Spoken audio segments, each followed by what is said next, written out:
दोस्तों, उत्तर प्रदेश का एक ज़िला है लखनऊ।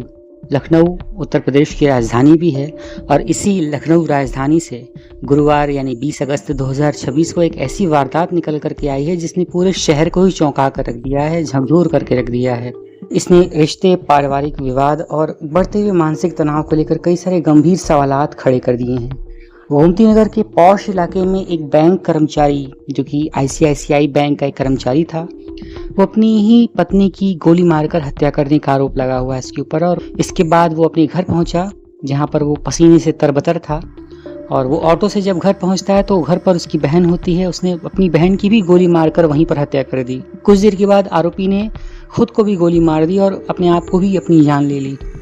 इस तरह से एक ही दिन में तीन मौतें दो अलग अलग जगहों पर जब हुई तो वारदात के पीछे छूट गया एक ऐसा डिजिटल संदेश जिसने पुलिस की जांच को एक अहम दिशा दे दी। तो घटना लखनऊ के गोमती नगर थाना क्षेत्र के विवेक खंड की बताई जा रही है। इसी यहाँ के एक आईसीआईसीआई बैंक की शाखा के बाहर एक कर्मचारी हैं, दिव्या मिश्रा। तो वो मैनेजर थी और उनके पति मानस वाजपेयी थे, जो कि कथित तौर पर उनको गोली मार देते हैं। पुलिस और मीडिया रिपोर्ट के मुताबिक मानस ने सबसे पहले दिव्या को कॉल करके बाहर बुलाया और जब वो बैंक के बाहर आती हैं तो दोनों के बीच में कुछ देर तक बातचीत होती है। चूँकि मानस भी पेशे से एक सीनियर मैनेजर थे, जो कि एक दूसरे बैंक में काम कर रहे होते हैं, और उनकी जो पत्नी थी दिव्या, वो भी एक मैनेजर ही थी। तो दोनों मैनेजर लोग एक दूसरे से बात कर रहे होते हैं, आपस में पति पत्नी थे। और अचानक ये बातचीत हिंसा में बदल जाती है। बस आरोप है कि मानस ने हथियार निकाला और दिव्या पर ताबड़तोड़ फायरिंग कर दी। दिव्या वहीं पर गंभीर होकर के घायल अवस्था में गिर पड़ती हैं और मौजूद लोग जो थे वो लेकर के उन्हें अस्पताल पहुंचते हैं, लेकिन डॉक्टर उन्हें बचा नहीं सके। वहीं पत्नी पर गोली चलाने के बाद मानस वहां से एक ऑटो करते हैं और ऑटो करने के बाद वो सीधा आधे घंटे बाद अपने घर पहुंचते हैं। जब वो घर पहुंचते हैं तो देखते हैं वहां पर उनकी बहन है और हुसड़िया चौराहे के पास वो अपने इस किराए के मकान तक पहुंचे। फिर अंदर उनकी जब बहन थी तो अंदर फिर से गोली चलने की आवाज़ आती है। जब पड़ोसियों को कुछ गड़बड़ होने का अंदेशा हुआ तो वो लोग दरवाज़ा खोलते हैं तो अंदर देखकर वो लोग चौंक जाते हैं। दरअसल अंदर मानस और उसकी बहन के शव मिलते हैं, जो कि घायल अवस्था में बहुत ही बेदर्द तरीके से एक दूसरे का खून करने के पाए जाते हैं। इसके बाद तत्काल पुलिस मौके पर पहुंचती है और दोनों शवों को कब्जे में लेकर के पोस्टमार्टम के लिए भेजती है। पोस्टमार्टम के बाद अब आगे की जांच जो है वो निकल कर सामने आएगी। लेकिन सबसे चौंकाने वाला जो पहलू था वो था एक व्हाट्सएप स्टेटस। इस पूरे मामले में सबसे ज़्यादा चर्चा जो हुई वो मानस की कथित व्हाट्सएप स्टेटस की हुई है, जो आप इस समय मोबाइल की स्क्रीन पर देख रहे हो।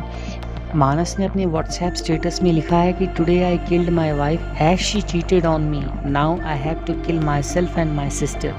हर sister Pragya in Bharat knows everything. इसका मतलब ये हुआ कि आज मैंने मेरी पत्नी का कत्ल कर दिया है, क्योंकि मेरी पत्नी ने मुझसे धोखा किया और अब मुझे खुद को और मेरी बहन को भी मारना है। और उसकी बहन प्रज्ञा और उसका जो पति है भारत सब कुछ जानते हैं। तो इस मैसेज का भी एक अलग मतलब निकाला जा रहा है। रिपोर्ट्स के मुताबिक पत्नी की हत्या करने के बाद उसके मोबाइल से एक स्टेटस सामने आया जिसमें उसने अपनी पत्नी पर धोखा देने का आरोप लगाया और अपनी बहन और खुद को भी गोली मारने की बात कही। उस स्टेटस में लिखा था कि प्रज्ञा और भरत, इन लोगों का भी जिक्र करते हुए कुछ महत्वपूर्ण संदेश दिया गया था। हालांकि यहाँ एक बेहद महत्वपूर्ण बात जाननी और समझनी जरूरी है। व्हाट्सएप स्टेटस में लगाए गए सभी आरोप जो हैं वो अभी भी पुलिस और जांच का विषय हैं। पता ये चलता है यानी कि दिव्या जो थी वो एक एक्स्ट्रा मैरिटल अफेयर चला रही थी और वो अपने पति को धोखा दे रही थी। इसीलिए मानस ने बहुत ही तैश में और बहुत ही आवेश में आकर इस तरीके का एक खौफनाक कदम उठा लिया। फिलहाल सिर्फ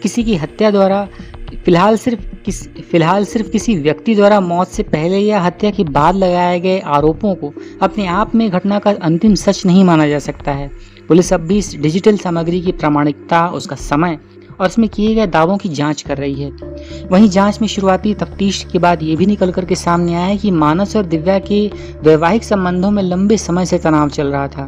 दोनों अलग अलग रह भी रहे थे और तलाक की कानूनी कार्रवाई भी चल रही थी और 1 साल से तलाक का ये केस चल रहा था। दिव्या ने करीब 1 साल पहले ही तलाक के लिए अदालत का रुख किया था और एक रिपोर्ट में दोनों की शादी लगभग 12 साल पहले होने की बात पता चली है। मानस एसबीआई में सीनियर असिस्टेंट के पद पर कार्यरत था और जबकि दिव्या आईसीआईसीआई बैंक में काम करती थी। उनके पद को लेकर के भी अलग अलग रिपोर्ट्स आए हैं, जिसमें एक का रिलेशनशिप मैनेजर और दूसरे का नाम पोस्ट असिस्टेंट मैनेजर के तौर पर बताया गया है। हालांकि इस विवरण की भी पुष्टि नहीं हो सकी है। फिलहाल इस घटना ने पुलिस के सामने भी कई सारे अहम सवालात खड़े कर दिए हैं। सबसे पहला सवाल तो ये है कि क्या पत्नी की हत्या पहले से ही सुनियोजित थी? दूसरा, हत्या के बाद मानस ने अपनी बहन को निशाना क्यों बनाया? और तीसरा, क्या व्हाट्सएप स्टेटस में जिन लोगों का नाम लिया गया उनका इस पूरे विवाद से कोई संबंध था? और सबसे बड़े सवाल ये है कि क्या इस हिंसक घटना के पीछे सिर्फ एक वैवाहिक विवाद था या फिर एक्स्ट्रा मैरिटल अफेयर, या उसके पीछे भी कोई और बड़ी वजह थी? इन सभी सवालों का जवाब पुलिस की जांच पूरी होने के बाद ही निकल करके सामने आएगा। और फिलहाल मीडिया की रिपोर्ट्स के मुताबिक दोनों घटनास्थलों से कई सारे हथियार भी बरामद किए गए हैं और एक रिपोर्ट में 3 हथियारों की बरामदगी का जिक्र है। वहीं पुलिस की टीम अब ये पता लगाने का प्रयास कर रही है कि वास्तव में कितने हथियारों का प्रयोग हुआ था और किन हथियारों का प्रयोग हुआ था और कैसे वे हथियार आरोपी तक पहुंचे। फिलहाल सीसीटीवी फुटेजेस, मोबाइल डेटा और कई सारे अहम सुराग हैं जो कि आसपास के लोगों के पड़ोसियों के बयान हैं, उन सबको एक अहम सबूत माना जा रहा है। पुलिस भी इस मामले में काफ़ी झाड़ फूंक करके अपने कदम रख रही है, क्योंकि एक मामला जो है एक मशहूर यूट्यूबर प्रज्ञा मिश्रा की बहन से जुड़ा हुआ मामला है। और प्रज्ञा मिश्रा वही है जो कि एक मशहूर यूट्यूबर हैं और उल्टा चश्मा नाम से उनका एक यूट्यूब पर शो आता है, चैनल है। तो फिलहाल सबसे बड़े सवाल ये है कि मानस कैसे बैंक तक पहुंचा, दिव्या को कब फोन किया गया और दोनों के बीच कितनी देर तक बातचीत हुई। गोली चलाने के बाद मानस किस रास्ते से भागा और कैसे वो घर तक पहुंचा, और वास्तव में घर पहुंचने के बाद आगे क्या हुआ। CCTV footage, call records, mobile phone और फॉरेंसिक सबूत इस कड़ी में एक बहुत ही महत्वपूर्ण सुराग अदा करेंगे। और कुछ पड़ोसियों की ओर से मानस की मानसिक स्थिति को ठीक ना कहने की भी बात की जा रही है। फिलहाल पुलिस इसे जांच का विषय समझ रही है और आगे जांच चल रही है, देखना ये है कि आगे क्या होता है। और घटना के बाद पड़ोसियों ने भी पुलिस को ये बताया कि उन्होंने घर के अंदर देखा कि वहाँ टीवी पर हनुमान चालीसा चल रही थी। ऐसी रिपोर्ट्स निकल करके सामने आ रही हैं। शुरुआती तफ्तीश में भी यही पता चला है।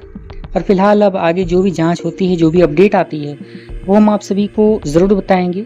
फिलहाल पुलिस के भी नज़रिए से देखें तो कई सारे सवाल घूम रहे हैं, जैसे पति पत्नी के बीच लंबे समय से विवाद क्यों चल रहा था, अलग रहने की क्या स्टेटस थी, और ये एक्स्ट्रा मैरिटल अफेयर का क्या चक्कर था, तलाक की कानूनी कार्रवाई क्यों चल रही थी, और गुरुवार को मानस का दिव्या को फ़ोन करके डायरेक्टली बैंक के बाहर बुलाने का क्या मकसद था, और बैंक के बाहर इस तरह से कथित गोलीबारी और दिव्या की मौत का क्या एंगल है।